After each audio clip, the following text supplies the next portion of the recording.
दिल्ली की सर्द रात में पुलिस का एक जवान अपने कर्ज की कुर्बानी दे गया। जगह है गोविंदपुरी, दिल्ली का एक बिजी इलाका, जहां 28 साल का कांस्टेबल किरण पाल 3 स्कूटी सवार बदमाशों के निशाने पर आ गया। चोरी का शक, और वो शक इतना महंगा पड़ा कि किरण पाल को अपनी जान से हाथ धोना पड़ा। रात के 11 बज रहे थे। कांस्टेबल किरण पाल रूटीन पेट्रोलिंग पर थे। 3 बदमाश स्कूटी पर थे। शक हुआ कि ये चोर तो नहीं। किरण पाल ने इन्हें रोक लिया, स्कूटी रुकवाई और बस अगले ही पल बदमाशों ने चाकू निकाल लिया। 1-2 नहीं, 3-3 वार किए। किरण पाल वहीं ढेर हो गए। सीसीटीवी फुटेज से पता चला कि तीनों बदमाश पहले से ही हथियार लेकर घूम रहे थे। मौका मिलते ही उन्होंने किरण पाल पर हमला कर दिया। चंद सेकंड में किरण पाल को मारकर बदमाश फरार हो गए।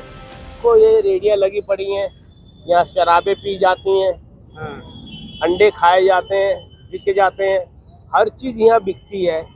तो रात को तो फैक्ट है, लड़ाई झगड़ा होगा, और लड़ाई झगड़ा होगा तो शराब पी रहे होंगे कुछ असामाजिक तत्व के लोग हैं, और पुलिस वाले को देखा होगा तो कुछ बात हुई होगी, बहस।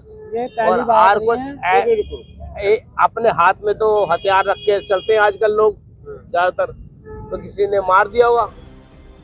अब ये दिल्ली पुलिस थी जिसने इस वारदात के बाद बदमाशों को पकड़ने में कोई कसर नहीं छोड़ी। Crime branch, special cell, narcotics, सभी टीम लग गई। सीसीटीवी खंगाला गया, मुखबिरों को एक्टिव किया गया, और फिर पुलिस को लीड मिली कि मुख्य आरोपी राघव उर्फ रॉकी संगम विहार के डी ब्लॉक में छिपा हुआ है। रात का अंधेरा, संगम विहार में पुलिस और बदमाशों के बीच मुठभेड़। रॉकी को पुलिस ने पकड़ने की कोशिश की तो उसने फायरिंग शुरू कर दी। कई राउंड फायर हुए। अंत में पुलिस ने उसे काबू में कर लिया। गोली उसके पैर में लगी और अब अस्पताल में इलाज के दौरान उसकी मौत हो गई। दूसरा आरोपी दीपक मैक्स पहले ही पकड़ा जा चुका था। तीसरे आरोपी की तलाश जारी है। कांस्टेबल किरण पाल जो गोविंदपुरी पुलिस स्टेशन में था, आज सुबह पेट्रोलिंग के दौरान 3 बदमाशों को जब उन्हें रोक टोक की तो बदमाशों ने उस पर चाकू से वार किया और उसकी मृत्यु हुई। इस दुर्भाग्यवश घटना ने सबको झकझोर दिया था। दिल्ली पुलिस की तमाम टीमें इसमें लगी। ऐसे में ढूंढते हुए एनडीआर की टीम जब यहाँ पहुँची, दीपक की पहचान, उसे जब इस जगह पे ढूंढ लिया गया और उसे सरेंडर करने को कहा गया तो उसने सरेंडर करने की बजाय टीम की तरफ फायर खोल दिया। टीम ने फिर से हवा में फायर करते हुए उसे वार्न किया, लेकिन उसने फिर से उन्हीं की तरफ वार किया। तो फाइनली एसआई अमित ने उसके पैर पे निशाना लगाते हुए और पूरी टीम ने उसे काबू कर लिया और उसे अस्पताल पहुंचा दिया गया। जैसा कि आपको मालूम है, माननीय गृह मंत्री जी ने भी सख्त एक्शन के लिए निर्देश दिए हुए हैं।